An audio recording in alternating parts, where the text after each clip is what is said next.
evening, ladies and gentlemen. Welcome to the 8 o'clock news updates with me, Sheikha Timimi.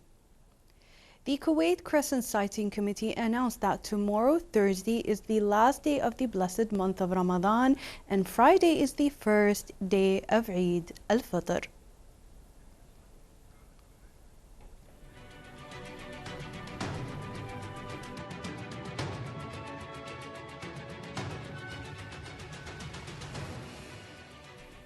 As such, the Amiri Diwan conveyed to the esteemed citizens and residents of our beloved country the greetings of His Highness the Emir Sheikh Mash'al Ahmed Al Jaber Al Sabah. May Allah protect and bless him on the occasion of Eid al-Fitr, and his wishes that it be a blessed Eid filled with health, well-being, love and happiness for all. The Amiri Diwan takes this auspicious occasion to extend its warmest congratulations and best wishes to His Highness the Emir of the State of Kuwait, Sheikh Mash'al Ahmed Al Jaber Al Sabah. May Allah protect and bless him. To His Highness the Crown Prince Sheikh Sabah Khalid Al Hamad Al Sabah, may Allah protect him, and to His Highness Sheikh Ahmed Abdullah Ahmed Al Sabah, the Prime Minister, may Allah protect him on this blessed occasion. It also congratulates the citizens and residents of the state of Kuwait on the blessed Eid al-Fitr, praying to Allah Almighty to bring it back to the dear homeland and to the Arab and Islamic nations with goodness, blessings and prosperity, and to bring it back to the whole world with tranquility, security and peace, and to preserve the dear homeland and perpetuate the blessings of security, safety and prosperity under the wise leadership of His Highness the Emir Sheikh Mash'al Ahmed Al Jaber Al Sabah. May Allah protect and bless him. His Highness Sheikh Ahmed Abdullah Ahmed Al Sabah, the Prime Minister, may Allah protect him, paid an inspection visit today to the new maternity hospital in the Sabah medical area, accompanied by the Minister of Health, Dr. Ahmed Abdul Wahab Al Awadi. His Highness the Prime Minister inspected the hospital's emergency response center and its strategic reserves of food, medicine, medical supplies, and logistical and service equipment, ensuring a safe environment in emergency situations. He also received a briefing from officials on the hospital's operational procedures and medical services, as well as the preparations undertaken to guarantee the continuity of healthcare services that is in accordance to the highest standards, ensuring the safety of patients and medical staff. At the conclusion of the visit, His Highness the Prime Minister expressed his gratitude and appreciation for the efforts of the medical, technical and administrative staff in all hospitals across the country, commending their sense of responsibility and dedication to their humanitarian duty. He emphasized the importance of continued cooperation and coordination among all relevant authorities to maintain the health and safety of everyone. Moving on, the International Atomic Energy Agency IAEA announced today that the Bushehr nuclear power plant in southern Iran was struck by a projectile last night, causing no damage to the infrastructure or injuries. The statement indicated that the impact occurred in the vicinity of the Measurement Services building located at the Bushehr nuclear power plant site near an operating power unit. The statement also noted that radiation levels around the plant are normal and no personnel were injured. The U.S. military announced that it struck Iranian anti-ship missile sites near the strategic Strait of Hormuz using bunker buster bombs that are among the most powerful in the U.S. arsenal. U.S. Central Command said in a statement that the U.S. forces used several 5,000-pound bunker buster munitions against hardened Iranian missile sites on the Iranian coast near the Strait of Hormuz. The statement added that Iranian anti-ship cruise missiles at these sites posed a threat to international shipping in the strait. The Turkish Defense Ministry said today that NATO is deploying another U.S. Patriot missile defense system in Turkey's southern Adana province, where U.S. and other national forces are stationed at Incirlik Air Base. Ankara, which has the second largest army in NATO and borders Iran, explained that the alliance deployed the Patriot system in its southeastern province of Malatya near a NATO radar base as part of efforts to bolster air defenses against missile threats from a potential war with Iran. This concludes the news brief. Please join us again at 11 for more headlines and top stories. Thank you for watching and have a pleasant evening.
في أوقات الحروب والأزمات تكثر الأخبار وتتضارب الروايات وتضيع الحقيقة، ويصير الجو مثالي لانتشار الشائعات والمعلومات المضللة. وقتها كل واحد فينا أمام خيارين، يا نكون صمام أمان أو نكون وقود للقلق والارتباك. ترى الإشاعة ما تحتاج أكثر من إرسال، لكن الوعي يحتاج وقفة وتحري ومسؤولية. عشان كذي المسؤولية الاجتماعية اليوم تبدأ من شاشة التليفون اللي بيدك تقدر تبني وعي أو تنشر فوضى. مو كل شيء نشوفه نشاركه، ولا كل شيء نقرأه نعيد نشره. خلنا نوقف شوي، نتأكد ونتأنى ونسأل من المصدر، شنو الهدف؟ مصدرنا الحقيقي هو المنصات الرسمية وجهات الدولة المختصة. والله يحفظ ديرتنا ويحفظ بلاد المسلمين من كل شر وسوء.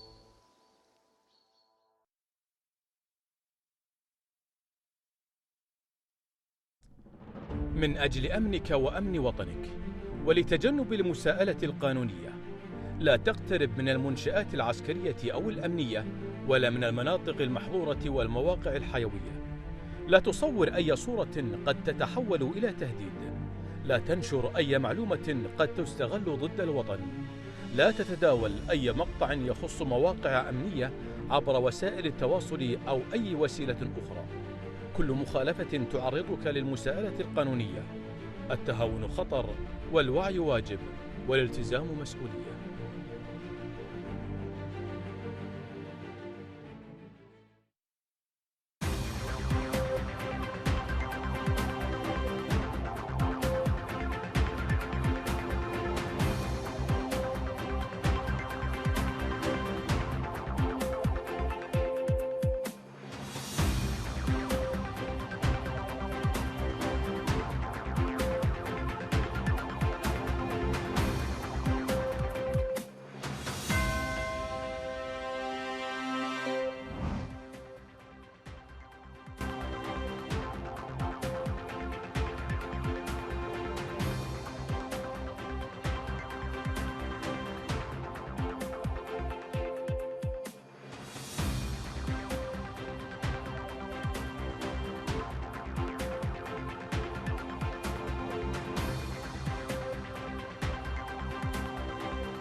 Joseph Trent is the first senior official of the President Donald Trump's administration to quit over the joint U.S. Israeli military campaign. In a resignation letter addressed to Trump and posted on X, Kent wrote, quote, "I cannot in good conscience support the ongoing war in Iran. Iran posed a more immediate threat to our nation, and it is clear that we started this war to put pressure from Israel and its powerful American allies."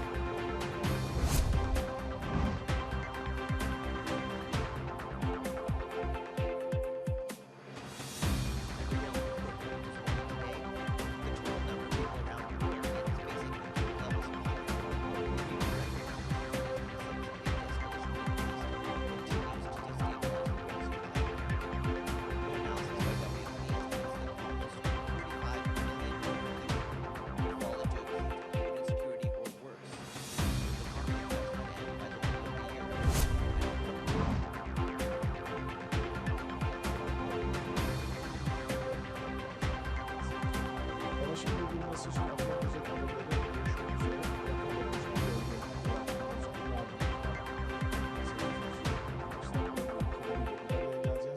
Burada mesajlarını paylaşmak hem de Türkiye'nin bölgesel barışı nasıl kalıcı olacağını bir şekilde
الحمد لله رب العالمين. من التوجيهات المهمة في أوقات الأزمات في أوقات الفتن أن يطمئن الإنسان. الرسائل الإيجابية، الصبر، الثبات، عدم التسخط أو الجزع على قدر الله تبارك وتعالى، لأن كل ما يحصل في هذا الكون إنما هو بقدر الله تعالى. لذلك يقول النبي صلى الله عليه وسلم لعبد الله بن عباس ولجميع الأمة: واعلم أن ما أصابك لم يكن ليخطئك، وأن ما أخطأك لم يكن ليصيبك. الرسالة الثانية المهمة هي الصبر والثبات عند حصول أي مشكلة. قال الله تعالى: ولنبلونكم بشيء من الخوف والجوع ونقص من الأموال والأنفس والثمرات وبشر الصابرين. فالله بالصبر والثبات والإيمان بالقدر، فإنها من أعظم وسائل الثبات في أوقات الأزمات والفتن. رسالتي اليوم راح أقدمها حق الأشخاص اللي يصورون وينزلون سواء في السوشيال ميديا أو في التطبيقات المختلفة. تصويرك ممكن يضر في دولتك من خلال استخدام العدو لهذا التصوير واستخدام البرامج التكنولوجية وبرامج الذكاء الاصطناعي لتحديد الإحداثيات بدقة متناهية واستخدامها في الضربات القادمة. بالإضافة إلى الإشاعات، إذا وصلتك أي إشاعة لا تساهم في نشر هذه الإشاعة، ولكن تأكد من مصدر الخبر من المصادر الرسمية. استخدامك لهذه الإشاعات ممكن يضر من خلال استخدام العدو في تثبيط الروح المعنوية وفقد الثقة في مؤسسات الدولة. خليك واعي وتصرف بمسؤولية.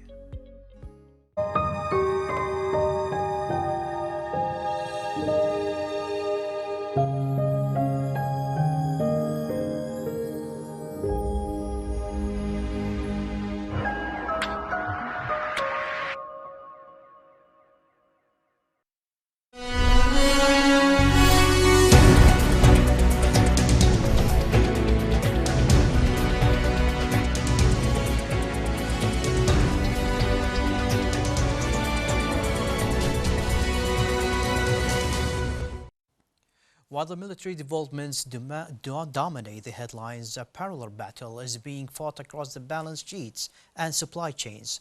From the volatility of Brent crude to the sudden paralysis of regional aviation hubs, the cost of this conflict is felt by every business and household in the Gulf. To help us understand the scale of the economic earthquake, we are joined in the studio by Cristina Gabriela Merica, a seasoned business development consultant and the former country director for Oxford Business Group here in Kuwait. Cristina, it's a pleasure having you here in our studio. Thank you, Hamad. It's my pleasure to be back in the studio and to continue the discussion we started. Great. I would like to begin with, how would you describe the immediate economic impact of the Iran war on the Gulf region, particularly in Kuwait? When we think about the economic impact, we see a dual effect. On the one hand, there's a positive aspect, and that is an increase in oil prices, and that has been translated into higher revenues, especially for countries that are exporting energy. And here we're mainly looking at Kuwait, Saudi Arabia, and UAE. But then at the same time, this has been offset by increased costs and increased uncertainty that have affected sectors such as transportation, logistics, and generally speaking, business activity. Now, for us to understand much better, we would have to look at different markets, because now the effect of this crisis is not felt uniformly. It started being absorbed differently by each market. So, for example, when we look at Saudi Arabia, the impact would most likely be now in ensuring that mega projects that are related to the national vision of Saudi Arabia 2030 are continuing, because are some of the most important pillars of their national vision. On the other hand, when we look at markets such as the UAE, which is known as a global trade, aviation and logistics hub, the effect is more immediate, because we see disruptions in shipping, we see delays, rerouting for airlines, but it's also affecting their re-export capabilities. When we look at Kuwait, and this is our main focus, Kuwait, the situation in Kuwait is slightly different. First of all, Kuwait, I would say, it's more insulated compared to the other countries, mainly because it has fiscal robustness, let's say. but also because most of its revenue is still coming from oil. We have more than 80% of GDP coming from oil revenues, and that has been increasing in light of the current circumstances. So the immediate effects of that would be more on economic activity. And here we need to factor in also the fact that Kuwait is still reliant heavily on government expenditure, but also that these strategic projects that Kuwait has depend on international partners, on consultants, foreign expertise, contractors. Yes. And in light of the recent events, investors have been more or less shaky, right? The Yes. investor sentiment has been more or less shaky. And that doesn't mean that the economy is stopping in any way. It just means there's going to be a slowdown, at least as an immediate response. So I would name these as some of the most immediate effects. And we have seen some of this pressure translate already into business behavior, right? Changed business behavior. And here we can mention the rerouting and recalculating. It's factoring in, adjusting prices, let's say, to factor in the increased costs in terms of transportation and energy inputs. And also increasing stocks because it's a very important part right now. Great. I would like to talk about the Strait of Hormuz. It is one of the world's most vital energy routes. How vulnerable is the global economy if tensions there continue to escalate? Well, we're now getting close to the third week of the conflict. And we have seen already that global economies are very sensitive to any changes happening in the Strait of Hormuz. And that is even before we can talk about the situation normalizing or getting to a closure scenario. Yeah. Now, what we have seen in the past week, since I was last here, is that markets tend to react much faster than global supply chains.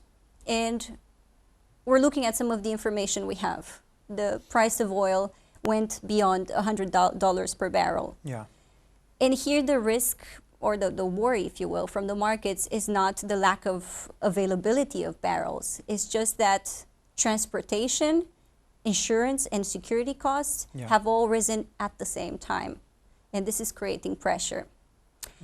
On the other hand, yesterday Reuters announced that the price of Brent reached $103.7. And also we see that that the local authorities and shipping organizations are still signaling the Strait of Hormuz as not being really safe. Yeah. And how is the European market reacting to this? Thank you for asking that. It's a very important question, and I would probably expand a bit on this because different parts of the world are affected differently. When we talk about Europe, as an immediate impact, we're looking more at pricing and at industrial competitiveness. Because we know Europe is less reliant on crude compared to other Asian markets. Yeah. But at the same time, it remains vulnerable to volatility in energy prices, to narrower fuel markets, but also to inflationary pressures. And in Europe, we can see a main differentiation between two types of scenarios. On the one hand, you have stronger economies, such as Germany and Italy, that are high exporters of goods. They're very strong in terms of manufacturing, and these industries require a lot of energy inputs. So for sure, when it comes to these markets, we're going to see the inflationary pressure at a country level, and that's going to be translated to the end consumer. But we're going to see also lower margins in terms of profitability, right? Yes.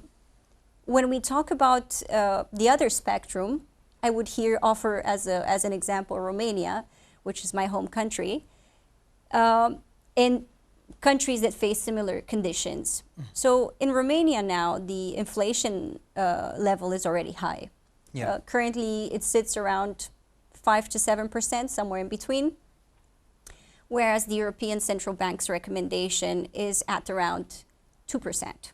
So that's already very high. Yes, it is. For countries that face already high inflation, this crisis is going to create a few problems. At a government level, we're going to see that borrowing is going to become more expensive.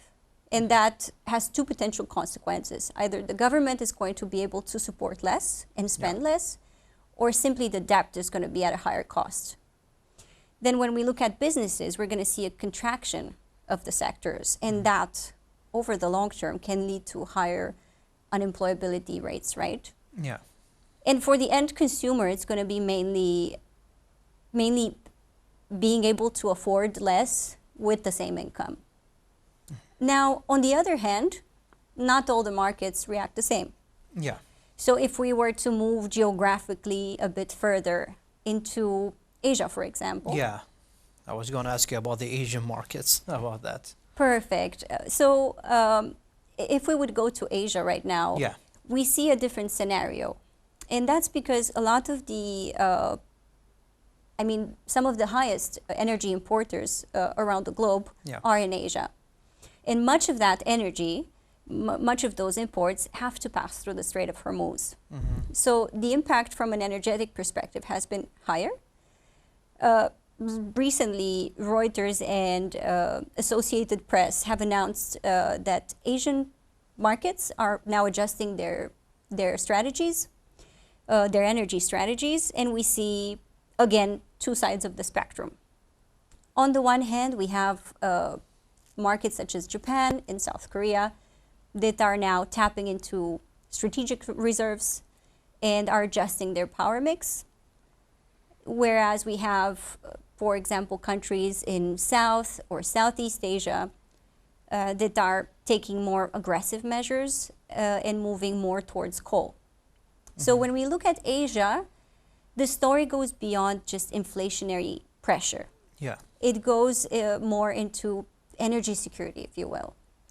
And if we try to look at the macro level, zooming out a bit and trying to make sense of all of this, what do we see? On the shorter term impact. Yes. Higher oil prices, higher gas prices, higher freight prices, and a nervous financial system. The real question is what happens on the longer term. And on the longer term, we might see a transition from a price shock to an economic development shock, if you will. And that's because we're going to see a lot of changes. And this is where we can pose the question of how much are central banks going to be able to support, to ease policy, let's say. Yeah. When you say economic shock, what do you mean by economic shock actually happens? So I will explain, it's a great question, and I will explain in relation to what I was just mentioning earlier. Yeah. So if we take a normal scenario where we have lower economic expansion, right? Lower economic growth. In normal market conditions, the simplest solution is that the central bank lowers the interest rates. And when you have lower interest rates, you have more affordable credit and loans. That means people are spending more. That means that businesses are investing more, expanding. And that means slowly we have, a balancing act. Balancing, yes, exactly. Exactly. So we see an increase in economic activity. Now, we have to compare a normal scenario, like we just explained, to what's happening currently. So we have a crisis, we have a conflict, more specific, yes, that creates an increase in energy prices, and that creates an increase in end products for consumers. Yeah. And this is higher inflation. And because of this higher inflation, because of this rise in prices, consumers are able to spend less in other industries outside of energy. So it's creating this same scenario of slower economic growth. Now, can the central banks apply the same policy and reduce interest rates? No. No, because in that case, reduced interest rates would lead to the exact same increase in expenditure, Yes. and businesses investing more and expanding, and that would increase demand. Yes. And exactly like I was saying last week, increased demand leads to an increase in prices. So this Exactly. would be a secondary inflationary wave, and it's something that would highly affect the current situation. So this wouldn't be a possibility. On top of that, if you factor the current situation, I mean, if you factor the potential expansion of what's happening now for 2-3 weeks at least, wherein we might start seeing shortages of certain products or less availability, then for sure it would be even a more difficult balancing act, because with lower supply, the Yeah. prices could rise even higher. Exactly, yeah. That doesn't mean that the central banks don't have alternatives. They can still inject money into the banking system, just like we were mentioning last time. Maybe strategically support key sectors of the economy. But there are certain elements that have to be decided based on each market. Because, for example, one of the the simplest measures that governments around the world take is to cut taxation. But in a country such as Kuwait, Yeah. where we don't really have much taxation, this is not an option. Yes, exactly. We've already seen disruptions to shipping and rising insurance costs of vessels crossing the Gulf. How does that translate into real economic consequences for global markets? So, for sure, we're seeing now a transition from a price shock, if you will, to more operational responses. And this we tapped a bit in on our last discussion. Yeah.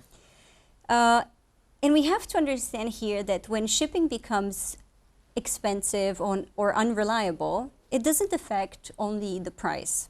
It actually affects the way in which trade functions. And some of the consequences are not only the delays that we see in products reaching the markets, but we also see contracts that are not able to be fulfilled on time according to the initial timelines. And we might start seeing companies not receiving critical inputs for their companies. And I would build up for this specific subject on something we tapped in last week, when we were discussing about the fact that production in oil and gas might be halted or partially slowed down by the lack of availability of warehousing, because the oil is not getting out of the countries, so the warehousing is getting full. But the same effect could be not only due to warehousing, it could be also because of what we were just saying, critical inputs not reaching these markets. So for example, we know companies in oil and gas depend highly on petrochemicals, potentially on spare parts. So obviously, if those are not reaching on time, then we would be seeing a major disruption. Yes, about the air travel has also been affected, with flights being diverted or cancelled across parts of the region.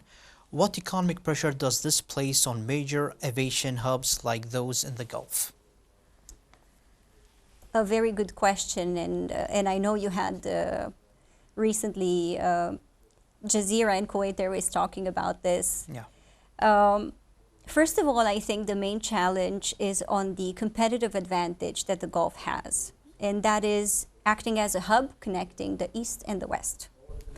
And in this context, aviation becomes more than transportation. It becomes economic infrastructure, if you will. When we look at some of the immediate impacts that we have seen already, they went beyond simple delays, right? We have seen rerouting, cancellation of flights, grounded airplanes, an increase higher fuel costs. Yeah. And all of these translate into reduced reliability. Now, reliability is a critical factor, especially for hubs such as Dubai, Abu Dhabi, or even Doha, because they have very high traffic.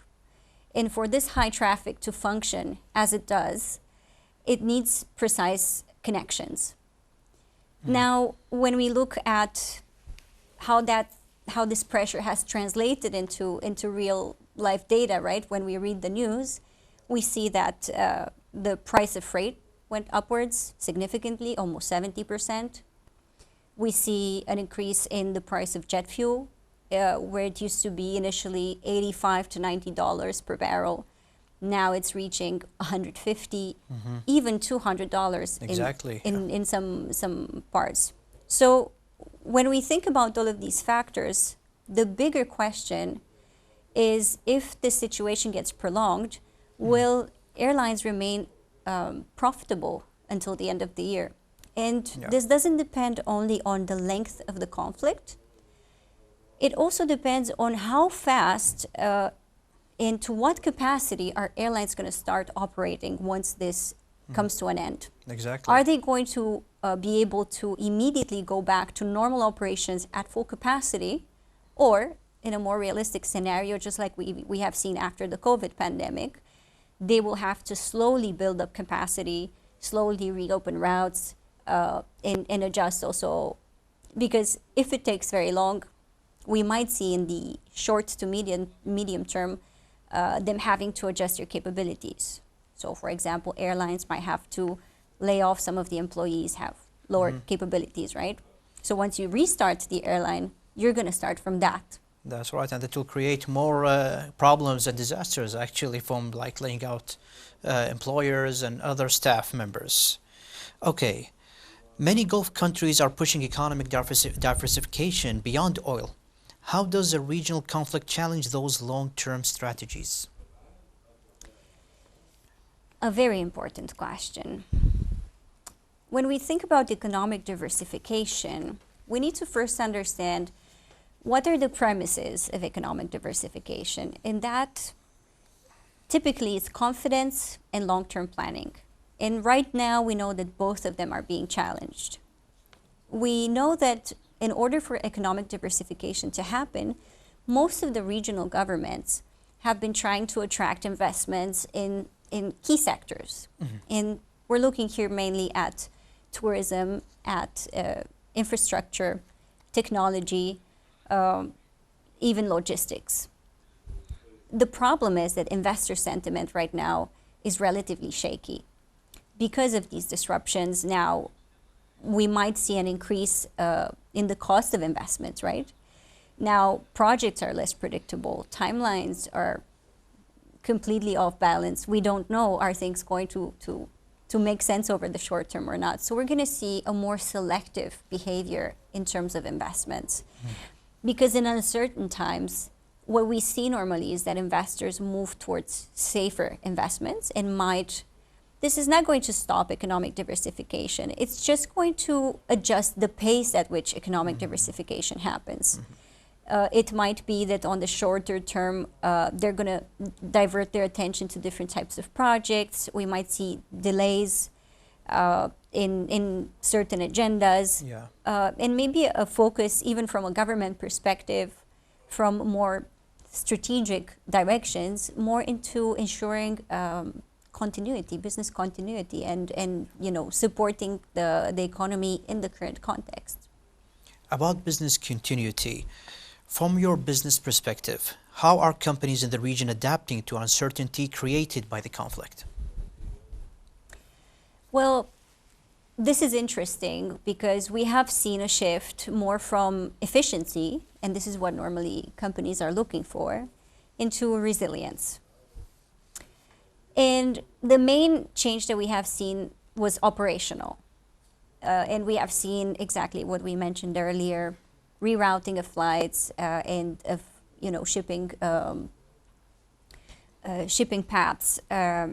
We have seen an increase in stock, ensuring that there's no shortages in supply. We have seen price adjustments that factor in all of these extra costs that are coming from energy.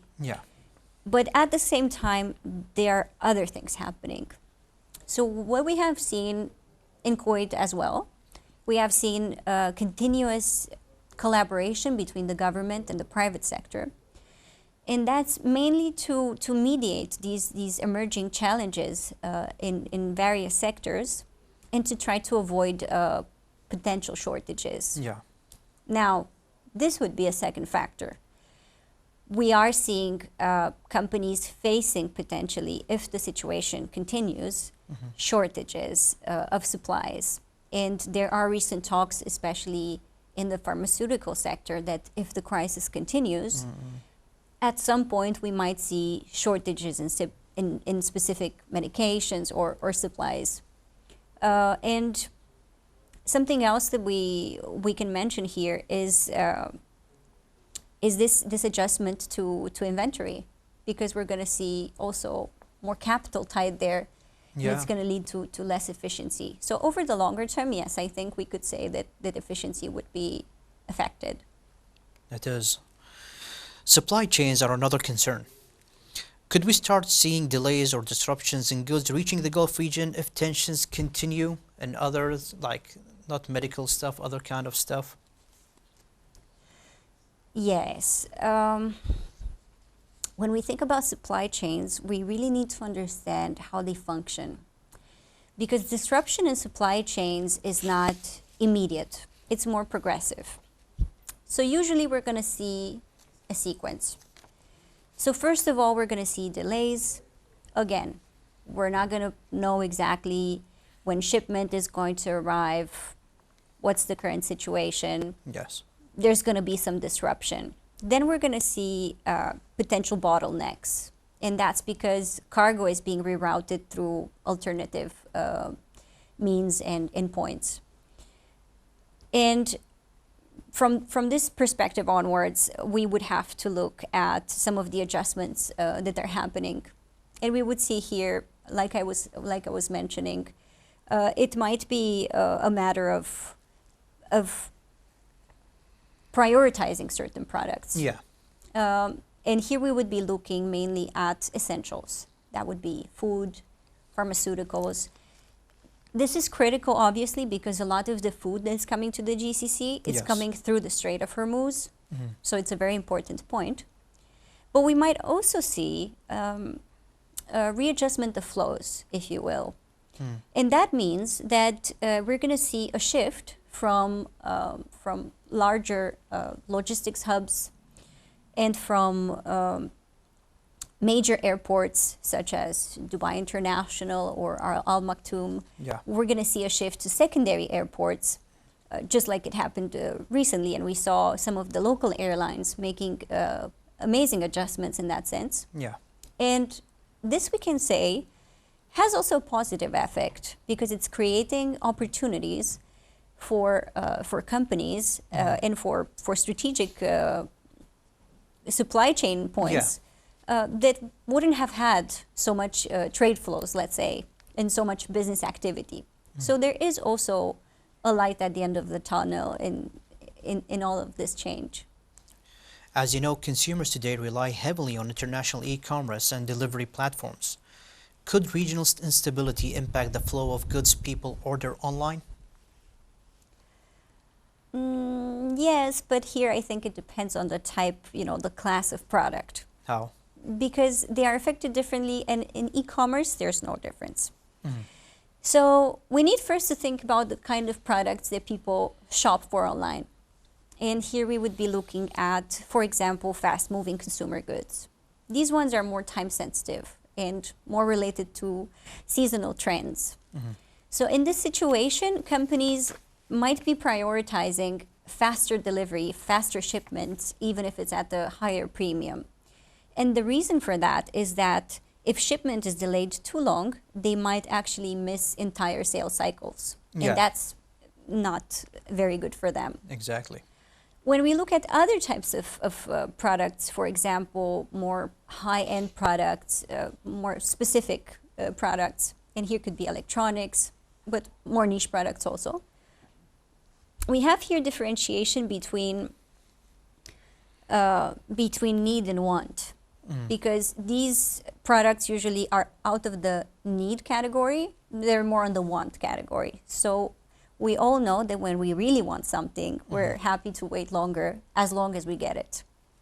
And in this situation, we will see companies most likely focusing on reliability towards the end consumer than on shorter travel times, let's say. Exactly, yes. shipping times. The only segment I would say I see as being more affected, but I think that's significantly lower, it would be the category of more sensitive shopping. And here we're talking about specific medications that are not available on the market, on the local market. It might be specialized supplements. Even it could be technological equipment. And in this situation, the effect would be immediate because there would be no alternative options in the local market. But outside of that, I wouldn't necessarily see a major disruption for e-commerce. Great. About the financial markets tend to react quickly to geopolitical tensions. What signals are we seeing so far from regional and global market? Now, for us to understand financial markets, I think it would be great to look, at different classes of assets and how they have been affected since the conflict started 3 weeks ago. So, for example, when we look at oil prices, we have seen a spike in oil prices, although they're maintaining high volatility, let's say. When we look at classes such as gold or the US dollar, both of them have been strengthening in recent times. And that's a very natural consequence because usually in times of conflict and uncertainty, people tend to go more towards safer alternatives, right? What they consider as safe havens, if you will. Then when we look at equity markets, the situation changes. And it's very particular. For example, in Kuwait, the stock exchange just yesterday announced lower volumes, lower values at around 0.4%, which is very small. Now, when we look at equity markets such as Dubai, that are more reliant on logistics, on transportation, on aviation, on all of these affected sectors, then we clearly see that the equity markets are more affected. And lastly, I would mention this category, although this is more at a global level, it's not really a thing in Kuwait at least. We can look at cryptocurrencies, and we see that there has been, especially when we talk about Bitcoin, which has been so far apparently the most reliable cryptocurrency, we see a lot of volatility.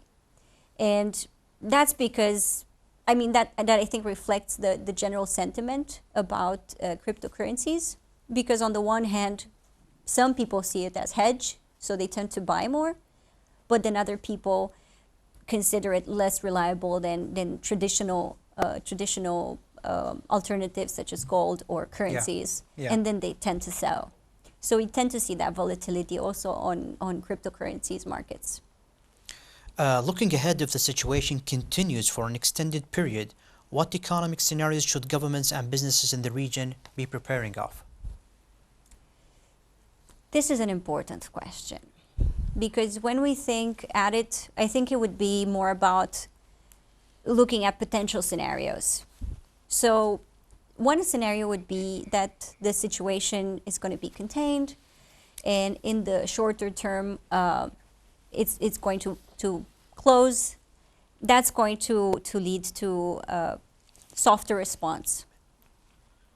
And that means that the situation will be contained. We're going to still see pressures in logistics and aviation. We will still face volatility in terms of energy prices. But overall, there's going to be a higher sentiment of stability.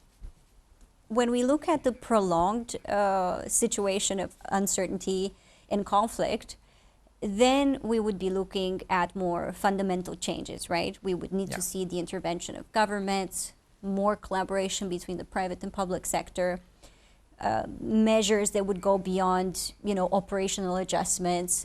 It would be more about, adjusting inflation levels, ensuring liquidity in the markets, and business continuity. Now, if we talk about a very risky future. Businesses, yeah, and the future, yeah. A very risky future and a very serious escalation of this conflict, Yes. then it would go from affecting the region into affecting globally trade.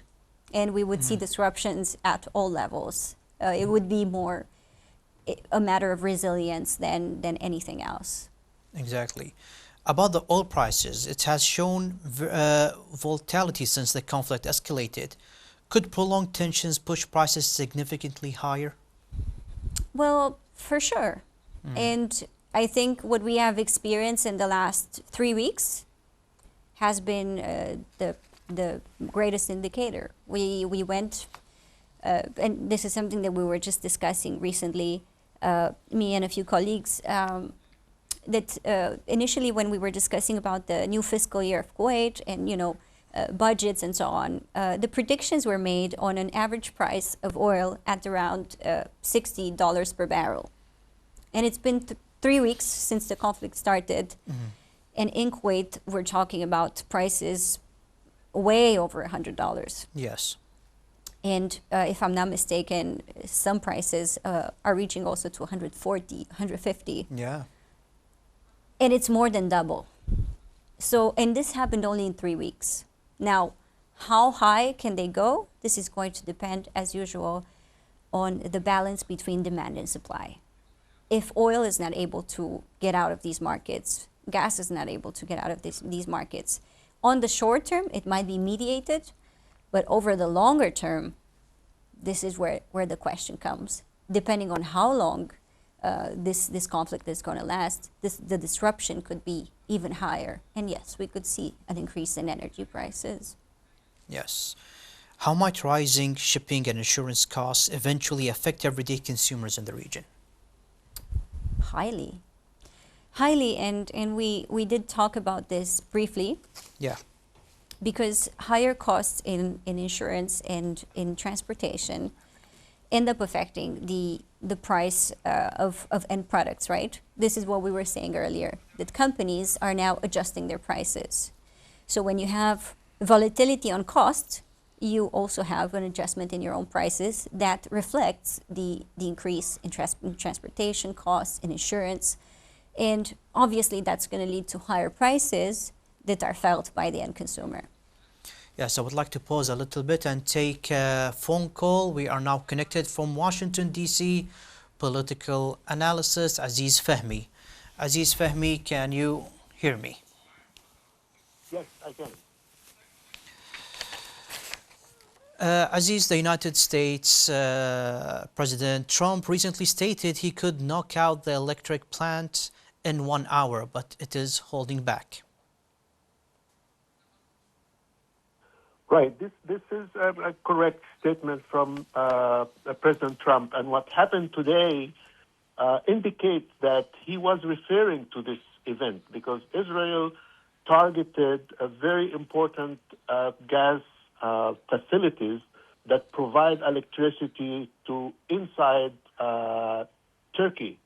And we don't know yet what's the ramification of this targeting, but it is possible that it can cut electricity in many, many different places inside Iran. And Israel said that they did this attack in coordination and with the Trump administration. And if it is true, because until now Washington did not confirm that, if it is true, this means that there has been a major shift in the strategy of President Trump. Because when Israel hit oil refinery facilities in Tehran, President Trump told Israel not to do this again. And he was making sure that it would not escalate to attacking oil facilities and assets. But now, if it is true that he agreed and coordinate with Israel for attacking this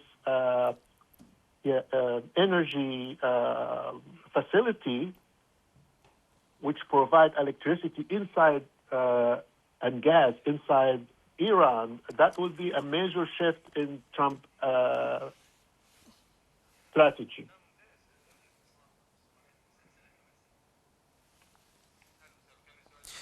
We are seeing reports of declining approval for the war in the latest polls. How is the White House managing the domestic political pressure as the conflict enters its third week? Yeah, President Trump continued to trying to calm the oil market and trying to calm the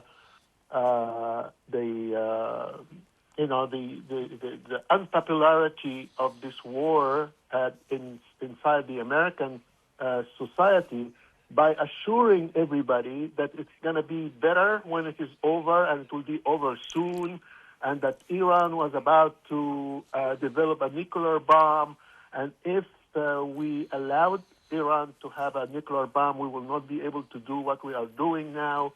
So, I mean, that is the discourse that President Trump adapted to deal with all these issues. There are actually reports of a rift between the United States and its NATO allies regarding the poultry barn roll. Who owns the aftermath of these strikes? Can you repeat the question, please? Yes, there are reports of a rift between the United States and its